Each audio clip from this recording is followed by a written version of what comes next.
In our first story, this morning, fuel prices are up again at the pumps. And even though there's been no formal announcement, JoyNews has seen recalibration of fuel vending machines across the capital to reflect a 4% jump in prices. A tour to some stations showed diesel and super are now being sold at 5 Ghana cedis 21 pesos a litre. Fuel prices went beyond 5 Ghana cedis per litre during the last pricing window, causing many interest groups to call on government to step in and provide citizens with some cushion. We'll bring you more updates right here on the show.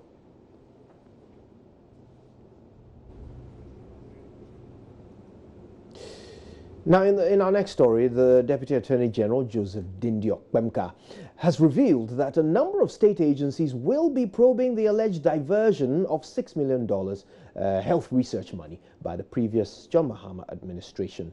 A JoyNews investigative report revealed the scope of a study which was to form the basis for government deciding where to locate some hospitals. But the study was expanded to include an assessment of the chances of the then governing NDC in the 2016 elections. Mr. Kwemka has been speaking on Newsfile. When something like this is mentioned, state actors will not go to sleep at all. It will trigger investigations.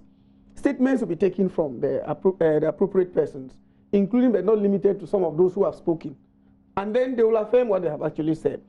So that we go into it. If there's a component of the loan agreement that stated that part of it could be used into conducting research as to whether or not NDC was going to win power, I mean, everybody is vindicated.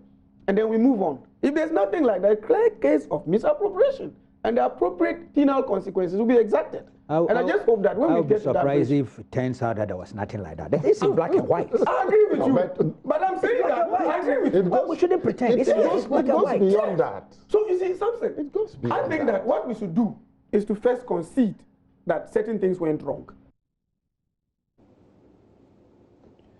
Meanwhile, government analyst Dr. Eric Odro Osai has been backing the probe, saying if it emerges that a dime of public funds was used for the political research, a case of misapplication of funds should be prosecuted by the AG. You are to use the funds to build hospitals. If for some reasons you want to vary the utilization of the funds, you have to go back to the primary agreement. They built a lot of hospitals. They may have used it to build more than 7. Where these hospitals built? I don't know. Yeah, so let's look at one, fund utilization, and two, what I also know about utilizing these funds is also that there are continuous monitoring and evaluation and then benchmark performance processes in the system. If the project has ended, what were the post-audit issues? Have we audited or reviewed the projects? Good. How have we utilized the funds? I hear it was procured in 2012, but the election research was conducted towards the 2016 elections. We are in 2018. What have we done about it? I'm sure we should have closed this chapter long ago. We've had the post-audit, and then the post-audit would have revealed some of these things. This may engage the attention of the special prosecutor? But it may. In my view, it should. It's of national concern, because if you contract a loan of 175 million intended to ensure that we improve the health facilities in district hospitals, to improve the health life of people of Ghana, and 6 million is indeed diverted into political research, it's a no-no. But we need to investigate it. Now, ultimately, your research report is expected to highlight on the main objective. Right. The subsidiary objective may come in. But the question I'm asking myself is, did they produce 2 independent reports or 2 separate reports for the 2 objectives, or they produced a single report for the primary objective? And was the report used for the intended primary objective, or it was used for the subsidiary objective? In other words, what was presented to Dr. Hazi? That's right. Was it the entire report? It was actually the political election-related one. Good. So if they presented the political election-related report, then it means it was a political election-related report and not a health research report. So we need to interrogate all these matters. But my position is that public funds are to be used for the intended purpose, more so if it is a loan. If it is not used for the intended purpose, it amounts to misapplication, misuse of funds. We should delve into it. Anyone found culpable must be dealt with according to law. Oh, let's move on. Meanwhile, Deputy Attorney General Godfred Yeboah Dame has vowed to demonstrate that UT Bank's claim ownership of some properties belonging to businessman Alfred Agbesi-Woyome's fault. He is later today expected to cross-examine the receiver of defunct UT Bank, Eric Nana Nipa, who believes some 4 properties the state wants to sell to satisfy the 51 million Ghana cedi judgment debt belongs to the bank. Mr. Dami tells Joy News a substantial amount of the debt would be recouped by the end of this legal tussle. Filed by UT Bank have even boosted my confidence in the attempt to recover the money, because clearly it shows that the documents are unreliable, they are a sham, and that will be proven at the trial, and I'm sure they will be able to realize a substantial amount of the judgment debt owed by Mr. Woyome. As a matter of fact, I think that this is something that it represents a very significant step in the execution processes. Yes, our patience has actually yielded some results, because we have discovered another property that is an office owned by another company owned by Woyome at East Legon. So, we have about 5 properties in our bank. Each of them will be about $1.5 million. So clearly, we can realize quite a substantial amount of money.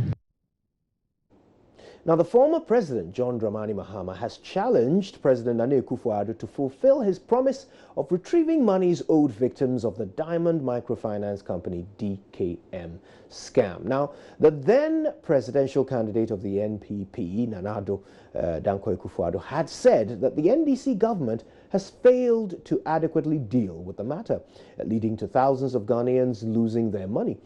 Mr. Mahama threw the challenge at Wamfie in the Doma East constituency of the Brongahafo region just this Saturday. When we were in office, the MPP lied that DKM belonged to my wife and I. Today, you are in power. You know who DKM belongs to. You promised that you will collect the people's money for them when you come into power. Please collect their DKM money and give it back to them. In the Volta region, the Agwagwa of the Asogli state, Togbi Afede, has called on government to be fair in the creation of the new OT region.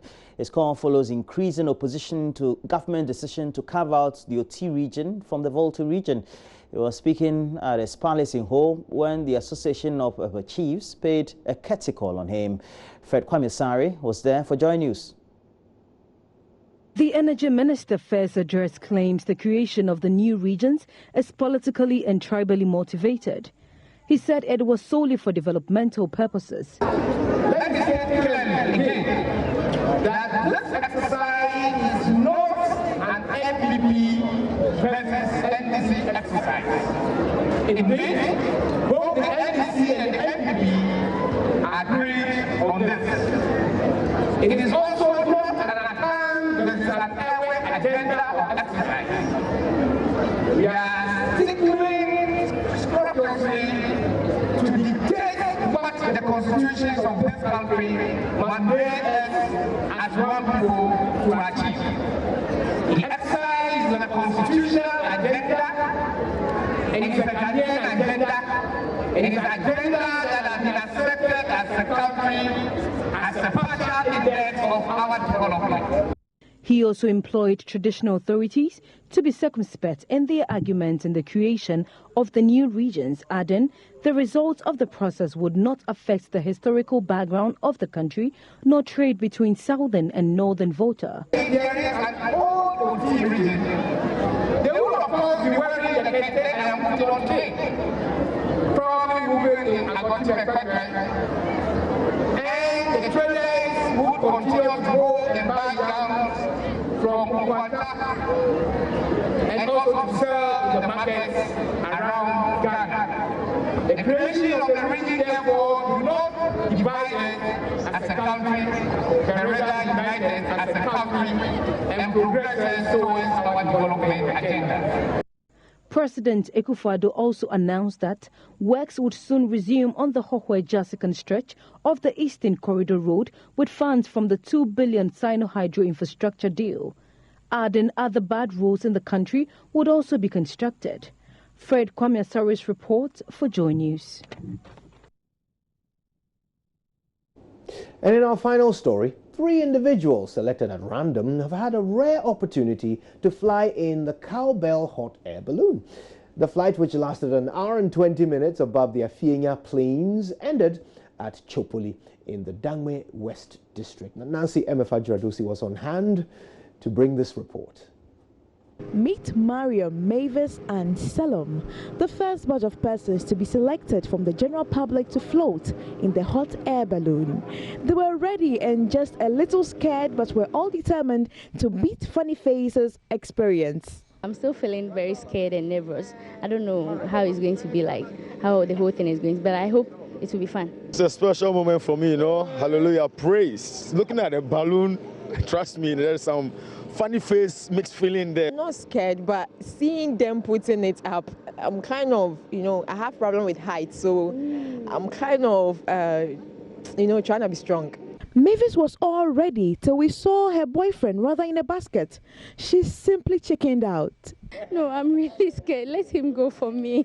Let him go. If he doesn't come back, thank God. What's scared? Is it the heat? Is it the yes, especially the fire.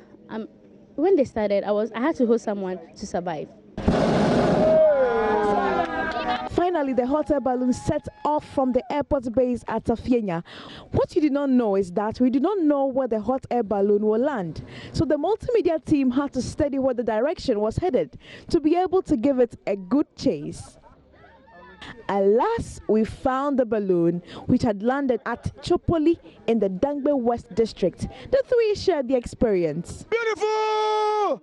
It was fantastic, it was fantastic. But the thing was, the basket was a bit shaky. We wish we could stay much longer because we were just enjoying it. It was so fun, very smooth. It was so good. Longest definitely should be worth it. And pilot Quen Adnat seems to have enjoyed it even more. It was a fantastic flight today. My terminology of the word scared has changed since Funny Face was in my basket. I thought I had seen scared people in the basket before, but he beat all the records. He was sitting on his knees all the flight, not even watching over the side of the basket. So they were not scared. Let's do this again tomorrow. Nancy Emefa-Dradosi, JoyNews. Well, we're not itching to be in that basket, but we just keep wondering, how come we, right here on the show, never get to fly in the basket? So the Cowbell hot balloon. You've been standing and waiting your turn, as they call celebrity after celebrity, and now 3 random people have gone and you're still here. Oh, Daddy Roro, I feel your pain. Wallahi, yai. Vim Yazo. Oh dear, if you were from my hometown, you wouldn't worry about some of these things. Anyway, enjoy news agenda. Later we'll be focusing on dark streets of Accra. Some of the newest roads constructed already have no lights, and we wonder what's bringing about this street level doomsday. But we'll be dealing with it on JoyNews agenda. Well, definitely. We'll be right back with the review of the newspapers. We have a lot of them in the studio. We'll also look at myjohnline.com and at least the Africa page of the BBC. All up next.